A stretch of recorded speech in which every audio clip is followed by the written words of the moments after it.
You really had to build value, find a way to help this guy, and you have to be able to communicate that in a polished way, not just in a polished way, but also in a way to where he could understand it, because this ain't his area. Yeah. So it's like, those are the parts to it. Oh, yeah. The reason why you're on this damn podcast today, man, is you put a huge emphasis on sales. And this is really what draws me to you as a businessman, because we kind of speak this same language of sales. You come from pharmaceutical sales. I come from B2B sales for cell phone companies, Verizon and AT&T. So in all sales, you usually have those same sales training. You hear the same kind of verbiage, kind of like about closing and overcoming objections. Those are things that are true throughout sales for every industry.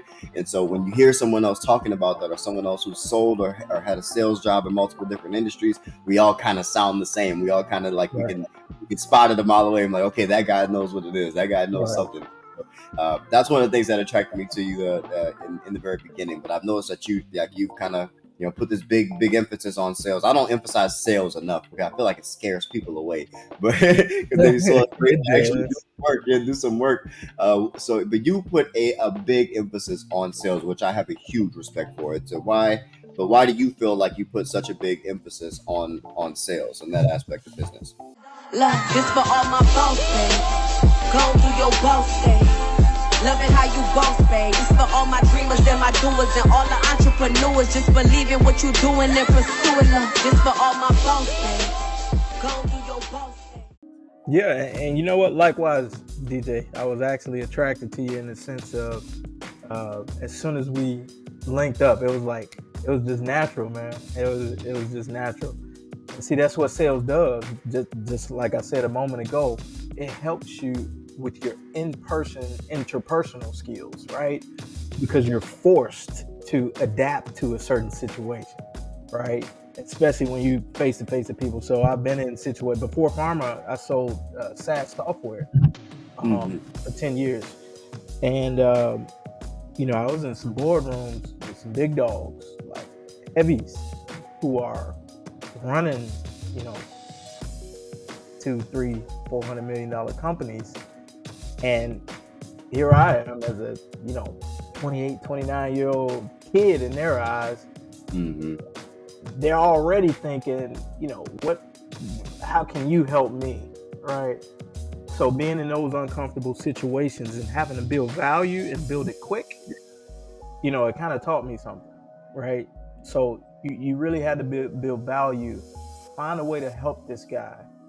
And you have to be able to communicate that in a polished way, not just in a polished way, but also in a way to where he can understand it, because this ain't his area.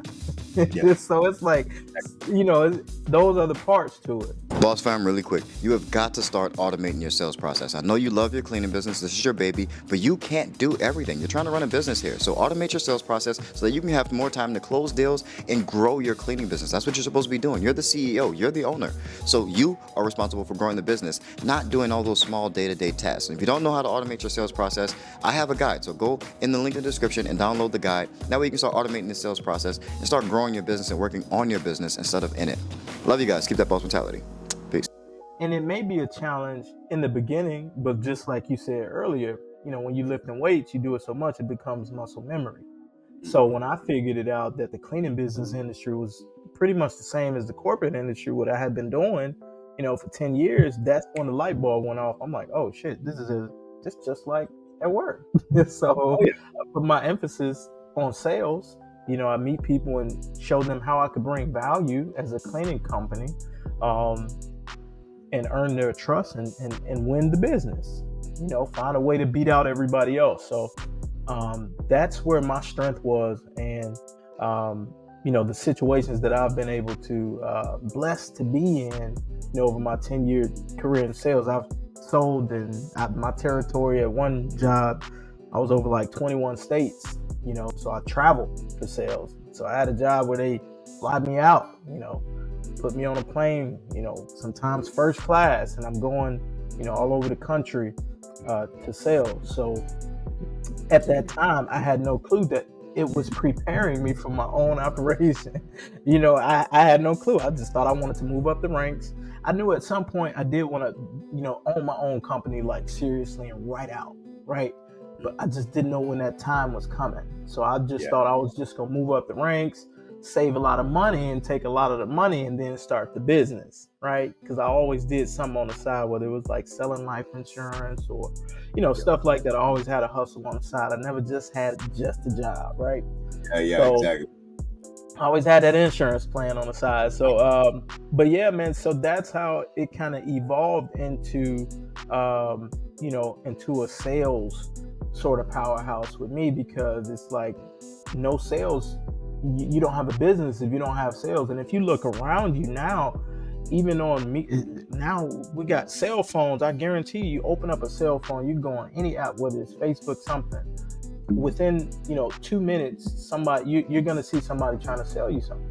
Sales is everywhere around us, everywhere. You go to church, it's sales. It's still sales. It's what I mean, it's still sales.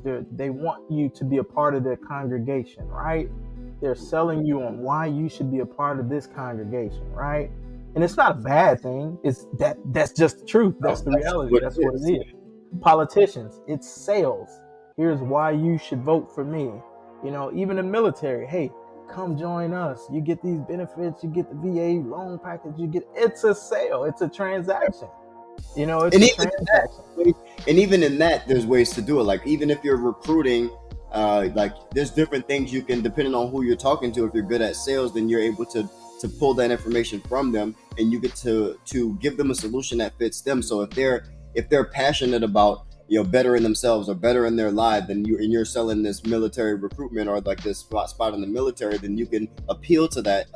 Like, hey, this is one of the best places for that. Or if their appeal is to, I want to protect my country, then you get to appeal to that once you find out those things. And exactly. I think that's a big part of sales is being good at getting that information and finding out where you can add value and adding value to that person and using your solution to add value to that person.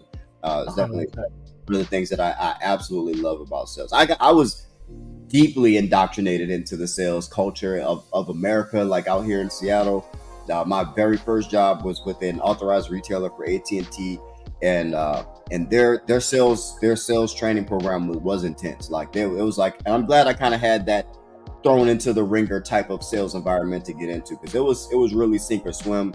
You needed your commissions, like like your hourly pay wasn't really nothing. You really had to go and get those commissions in order to work. And so anytime I do anything, I'm balls to the wall with it. I am all out. When it was sales, it was sales. I went to watching every sales movie. I went into listening to like Brian Tracy CDs and all the top salespeople in the country and the famous salespeople. I started watching Boiler Room over and over again, and Thank You for Smoking, and all the sales movies. I got into it, and I really, really studied sales, and just like you, I had all those different sales jobs, selling insurance and doing Cutco knives and Kirby vacuums and cable, and I've done all of that. Like as a sale, I've done door for all of that stuff. I've done cold calling for all of that stuff, and so.